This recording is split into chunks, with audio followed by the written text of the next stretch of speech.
22 జనవరి 2024 మెలుకోట్ కొండలపై ఉన్న యోగ నరసింహ గుడి చుట్టుపక్కల కొన్ని రాబందులు తిరగడం అక్కడ ఉన్న వాళ్ళు గమనించారు. ఏదైనా జంతువు లేక మనిషి మృతదేహం ఆ చుట్టుపక్కల ఉంటుందని అనుమానించి అక్కడ ఉన్న వాళ్ళందరూ ఆ ప్రాంతంలో వెతకడం మొదలు పెట్టారు. అలా వెతుకుతున్న కొంతమందికి ఒక చోటు నుంచి భరించలేనంత కంపు వచ్చింది. ఆ కంపు వచ్చే దిశలో వెళ్లి చూసినప్పుడు వాళ్ళకి ఒక చోట ఎన్నో ఈగలు ముసురుకొని ఉండడం కనిపించింది.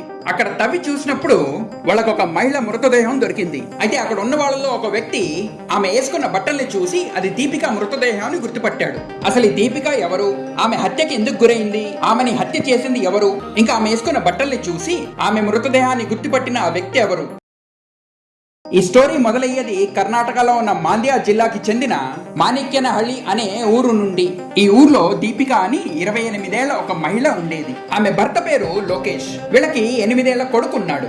దీపిక మాండ్యాలో ఉన్న ఒక స్కూల్లో టీచర్ గా పనిచేసేది. ఇదే కాకుండా దీపిక రీల్స్ చేసి ఇన్స్టాగ్రామ్ లో తరచుగా పోస్ట్ చేసేది. దానివల్ల ఆమె ఉండే ఏరియాలో ఆమెకు మంచి పేరే కాకుండా ఎంతో మంది ఫ్యాన్స్ కూడా ఉండేవారు. దీపిక ఇంటి నుంచి ఆమె పని చేసే స్కూల్ 40 కిలోమీటర్లు. అందుకే బస్ స్టాండ్ లో బండి పెట్టి ఆమె రోజు బస్ లో స్కూల్ కి వెళ్లేది. భర్త లోకేష్ ఇంకా కొడుకుతో దీపిక ఎంతో సంతోషకరమైన జీవితం గడిపేది. అయితే 2024 జనవరి 20 తారీఖుని రోజులాగే దీపిక స్కూల్ కి బయలుదేరింది. కానీ సాయంత్రం స్కూల్ అయిపోయిన తర్వాత కూడా దీపిక ఆ రోజు ఇంటికి చేరలేదు. రోజు వచ్చే సమయంలో దీపిక ఇంటికి రాలేదు కాబట్టి ఆందోళన చెందిన భర్త లోకేష్ ఆమెకు ఫోన్ చేశాడు. కానీ ఆమె ఫోన్ స్విచ్ ఆఫ్ చేయబడింది. దాంతో లోకేష్ స్కూల్ కి ఫోన్ చేశాడు. అయితే దీపిక మధ్యాహ్నమే స్కూల్ వదిలి వెళ్ళిపోయిందని లోకేష్ తో స్కూల్ వాళ్ళు చెప్పారు. దాంతో లోకేష్ ఇంకా ఆందోళన చెంది స్నేహితులు ఇంకా బంధువులకి ఫోన్ చేసి దీపిక గురించి ఎంక్వైరీ చేశాడు. అయితే దీపిక వాళ్ళ దగ్గరికి రాలేదని ఇంకా ఫోన్ కూడా చేయలేదని వాళ్ళంతా లోకేష్ కి చెప్పారు. అయితే దీపిక తనకి చెప్పకుండా ఎక్కడికి వెళ్లేది కాదు కాబట్టి లోకేష్ దీపిక పట్ల భయాందోళన చెంది పోలీస్ కంప్లైంట్ ఇచ్చాడు. కంప్లైంట్ తీసుకున్న పోలీసులు దీపికాని వెతకడం మొదలు పెట్టారు. అయితే ఆ సాయంత్రమే పోలీసులకి మేల్కోటే కొండకి ఆనుకోనున్న రోడ్డు సైడ్ ని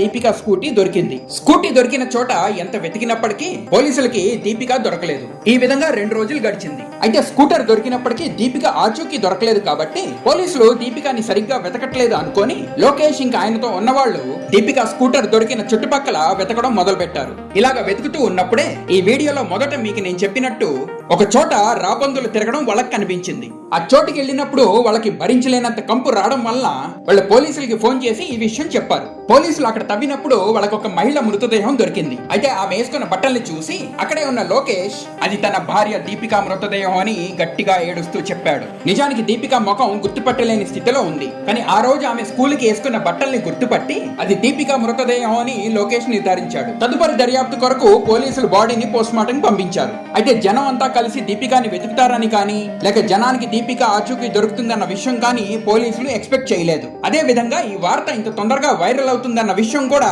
పోలీసులు ఎక్స్పెక్ట్ చేయలేదు. ఇన్స్టాగ్రామ్ లో బాగా యాక్టివ్ గా ఉండే దీపిక హత్యకి గురైందన్న వార్త జిల్లాలోనే కాకుండా రాష్ట్రం మొత్తం వైరల్ అయింది. సోషల్ మీడియాలోనే కాకుండా లోకల్ న్యూస్ ఛానల్లో కూడా ఈ వార్తని చూపించారు. అయితే పోలీసులకి అన్ని వైపుల నుంచి ఒత్తిడి పడడం వల్ల ఈ కేసుకి హై ప్రయారిటీ ఇచ్చి దర్యాప్తు మొదలు పెట్టారు. మొట్టమొదట భర్త అయిన లోకేష్ ని పోలీసులు అనుమానించి ఆయనని కస్టడీలోకి తీసుకొని ఇంట్రోగేషన్ మొదలు పెట్టారు. అయితే లోకేష్ మీద ఏ ఆధారం పోలీసులకి దొరకలేదు. కానీ లోకేష్ చెప్పిన కొన్ని విషయాలు బట్టి పోలీసులకి క్లూ దొరికింది. ఘటన జరిగిన రోజు 22 ఏళ్ల నితేష్ అనే కుర్రాడు దీపికాకి ఫోన్ చేశాడని లోకేష్ పోలీసులకి చెప్పాడు. అయితే ఈ స్టోరీలో సడన్ గా ఎంట్రీ ఇచ్చిన నితేష్ ఎవరో మీకు నేను చెప్తాను. మొదట్లో మీకు నేను చెప్పినట్టు దీపిక టీచరే కాకుండా ఇన్స్టాగ్రామ్ ఇన్ఫ్లుయెన్సర్ కూడా. దీపిక పెట్టే ప్రతి ఒక్క ఇన్స్టా రీల్ కి లక్షల్లో వ్యూస్ ఇంకా లైక్స్ వచ్చేవి. ఆమెకి ఇన్స్టాగ్రామ్ లో చాలా మంది ఫాలోవర్స్ ఉన్నారు. వాళ్ళల్లోనే అయిన ఒక ఫాలోవర్ నితేష్. అయితే నితేష్ అదే ప్రాంతానికి చెందినవాడు కాబట్టి దీపికకి పరిచయస్తుడు కూడా. అయితే నితేష్ ఆమె కంట 6 ఏళ్లు చిన్నవాడు కాబట్టి దీపిక ఆయనని తమ్ముడుగా భావించేది. అయితే నితేష్ కూడా దీపికని అక్క అని పిలిచేవాడు. వీళ్ళ పరిచయం హాయ్ హలో స్థాయి నుంచి తరచుగా ఒకళ్ళింటికి ఒకళ్ళు వెళ్లే స్థాయికి వీళ్ళ స్నేహం ఎదిగింది. దీపికని నితేష్ అక్క అని పిలిచినప్పటికీ ఆయనకి ఆమె పట్ల వేరే అభిప్రాయాలు ఉండేవి. దీపిక రీల్స్ ని నితేష్ ఎడిట్ చేసేవాడు. దాని గురించే వాళ్ళిద్దరు తరచుగా కలుసుకునేవారు. ఆ క్రమంలో 2 ఏళ్ల వ్యవధిలో వాళ్ళిద్దరు క్లోజ్ ఫ్రెండ్స్ గా మారారు. అయితే నితేష్ దీపికాని తరచుగా కలవడం ఇంకా ఆయన ఇంటికి రావడం లోకేష్ కి నచ్చేది కాదు. ఇదే కాకుండా దీపిక నితేష్ తో క్లోజ్ గా మాట్లాడడం కూడా లోకేష్ జీర్ణించుకోలేకపోయేవాడు.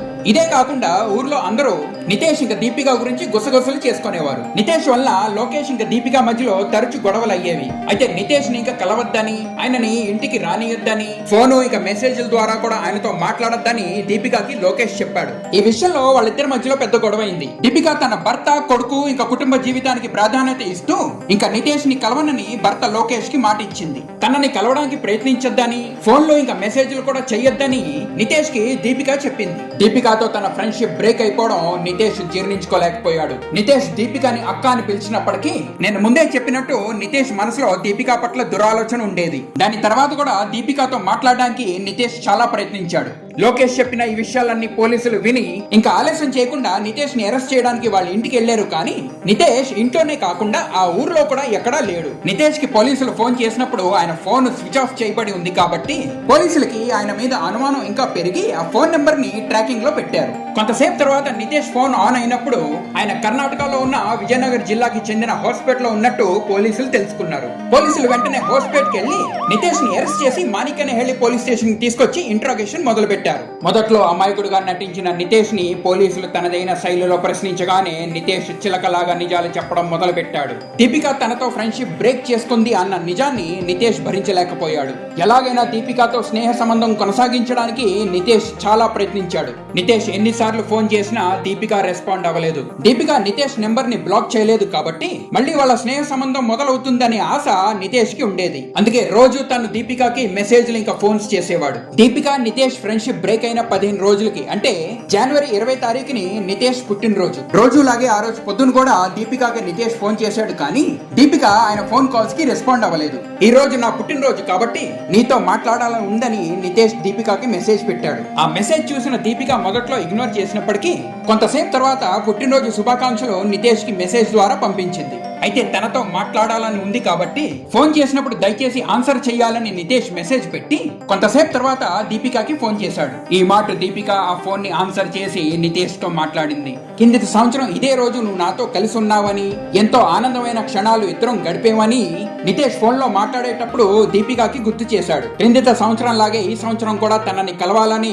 నితేష్ దీపికని బలవంతపరిచాడు. అయితే నిన్ను ఎప్పటికీ కలవనని నా భర్తకి మాట ఇచ్చానని దీపిక నితేష్ కి చెప్పింది. ఈ ఒక్కసారికి నువ్వు నన్ను కలిస్తే జీవితంలో మళ్ళీ నేను నిన్ను చూడను, నా ముఖం కూడా నువ్వు మళ్ళీ చూడవు అని నితేష్ దీపికతో చెప్పాడు. ఇది విన్న దీపిక వాళ్ళ మధ్యలో ఉన్న ఫ్రెండ్షిప్ ని పూర్తిగా బ్రేక్ చేసే సరైన అవకాశం ఇదే అని భావించి దీపిక ఆ రోజు స్కూల్ అయిపోయిన తర్వాత మెలుకోటే కొండపై ఉన్న యోగ నరసింహ గుళ్ళో నితేష్ ని కలవడానికి వెళ్ళింది. కొంతసేపు దీపిక నితేష్ మాట్లాడుకున్న తర్వాత వాళ్ళ ఇద్దరి మధ్యలో వాదన మొదలైంది. ఆ వాదనలోనే నితేష్ దీపిక జుట్టు పట్టుకొని 2-3 సార్లు కొట్టాడు. ఇదంతా అక్కడ ఉన్న వాళ్ళు చూడటమే కాకుండా అందులో ఒకడు జరిగిందంతా వీడియో తీశారు. అయితే అందరూ మనల్నే చూస్తున్నారు కాబట్టి మనం వేరే చోటికి వెళ్ళి మాట్లాడుకుందామని నితేష్ దీపికని ఒప్పించాడు.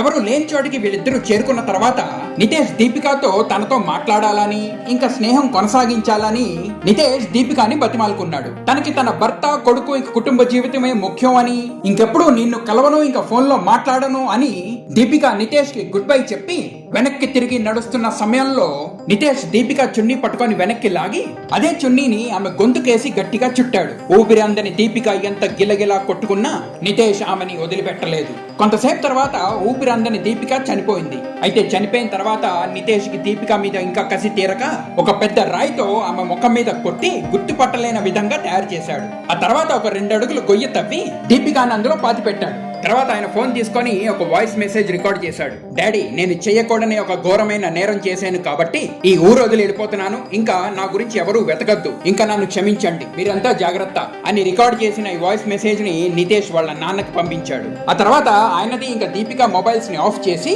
ఊరు వదిలి పారిపోయాడు. ఇదంతా నితేష్ పోలీసులకి చెప్పి తన చేసిన నేరాన్ని ఒప్పుకున్నాడు. అయితే తన మాట వినకపోతే దీపికాని హతమార్చాలని నితేష్ ముందే ప్లాన్ చేసినట్టు తెలుస్తోంది. ఈ కేసులో నితేష్ కి వ్యతిరేకంగా ఏ రుజువులు, ఆధారాలు లేవు కాబట్టి నితేష్ ఇంకా దీపిక వాదించుకున్న టైంలో తీసిన వీడియో ఇప్పుడు ఈ కేసుకి కీలకంగా మారింది. ఈ కేసు ఇప్పుడు కోర్టులో ఉంది. తక్కిన ఆధారాల కొరకు పోలీస్ దర్యాప్తు జరుగుతోంది. పెళ్లి తర్వాత భర్త లేక భార్య పరాయి వాళ్లతో హద్దు మీరిన స్నేహం చేస్తే ఎటువంటి పరిణామాలకి దారితీస్తుందో ఈ కేసు బట్టి మనం తెలుసుకోవచ్చు. విషభరిత స్నేహం నుంచి దూరం ఉండండి. సర్వే జన సుఖినో భవంతు. మరొక సెన్సేషనల్ కేసు వీడియోతో మీ ముందుకు వస్తాను. అంతవరకు సెలవు. జై హింద్, జై భారత్.